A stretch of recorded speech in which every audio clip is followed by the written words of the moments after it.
Dahil magkakasunod ang habulan, putukan, sagutan, iyakan at personalan, binansagan ng Senate Flicks ng ilang netizen ang mga nangyayari sa Senado. Para sa ilang political analyst, hindi yan maganda sa imahe ng demokrasya. May unang balita si Sandra Aguinaldo. Why are we railroading this process, Mr. President? You're gonna just ram down our throat something that numbers can dictate. I move that we divide the House. Isa na ito marahil sa pinakamainit na mga tagpo sa kasaysayan ng Senado. Ang mainit na debateng nag-ugat sa mosyon sa pag-amyenda sa rules para payagan na makaboto online ang isang senador kung hindi siya makadalo ng pisikal sa sesyon. Nauwi sa sagutan ng ilang taga-mayorya at minorya na tila ba nagkapersonalan na. Madam President, without giving meaning to anything, ito pong mahirap kasi kung wala po tayong legal background dito. Kaya sinasabi ko na nga po, hindi po bagong motion ito eh. Hindi siya bagong motion. Madam Sabi na bagong President, motion. point of order. Ad hominem. Sinasabi ko lamang po, ang sinasabi ko lang, kanina ko po sinasabi. Hindi po tama yun. Section Sasabihin yung kasama 136. niya Pwede po ay ba? walang Session is kinalaman, suspended. Pwede po walang bang alam sa pagbigyan? batas. Umabot pa sa tila, nagbukas ng mga sugat na hindi pala naghilom. Yan ay nang emosyonal na balikan ni Senate President Pro Tempore Loren Legarda kay Senador Kiko Pangilinan ang kanyang karanasan ng canvassing ng 2004 presidential elections. Si Pangilinan ang co-chair ng National Board of Canvassers noon nang questionin ni Legarda ang resulta ng botohan. Are we now curtailing my right to speak, Mr. President? Please know that I would never curtail your right to speak.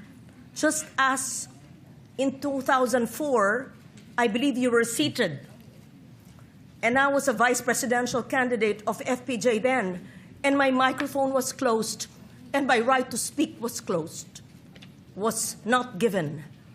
I remember that time now, and the word noted was said to me. Can be discussed. Pero bago ang walkout ng minorya noong Martes, nauna nang nagkagirian si Pangilinan at Senador Robin Padilla dahil sa kanya umunong pagtaas ng boses. Paano natin pag-uusapan yung ibang... And for the record, Mr. President, I still have the floor. Ako ba natakot? Ako nang takot sa iyo. Ikaw nga naninigaw. Ikaw naninigaw, ako nanakot. Sir, hindi ako makita mo, iba meaning sa'yo ng sigaw at tumasok po siya. Okay ba yun? At matapos ang putukan sa Senado, lumutang din ang samaan ng loob. Some of you I've known for 20 years, 10 years, and I didn't even hear any of you say, kamusta na kayo dyan? Napakasakit na sa akin. Sobrang sakit. Nariyan pa ang sunod-sunod na palitan ng liderato ng Senado. Mula May 2024, nagkaroon na ng 4 na Senate President. Si Senador Mig Zubiri na pinalitan ni Senador Chis Escudero na sinundan ni Senador Tito Soto at ngayon si Senador Alan Peter Cayetano. Ang biro ng ilan sa social media sa dami ng ganap sa Senado, tila nanonood na raw tayo ng Senate Flicks. Nababahala rito si dating Senate President Franklin Drilon. Pinapakita raw kasi nitong hindi matatag ang liderato sa Senado. Sa 24 na taon na ako sa Senado, ito ang pinaka-unstable leadership. 13-11, pagkatapos yung isa sa 13, nagtatago on the run. Kaya effectively, ang boto ay 12 lamang. Kaya mahirap kaya yung quorum. Madaling i-question eh. Hindi raw ito maganda para sa ating demokrasya, sabi ng ilang analyst. May stalemate sa Senado. Ang kalungkot-lungkot, hindi maganda to sa imahe ng demokrasya. Kung magpapatuloy daw ang sitwasyon, ang taong bayan ang talo. Sana sa isipin ng mamamayang Pilipino, talo tayo dito eh.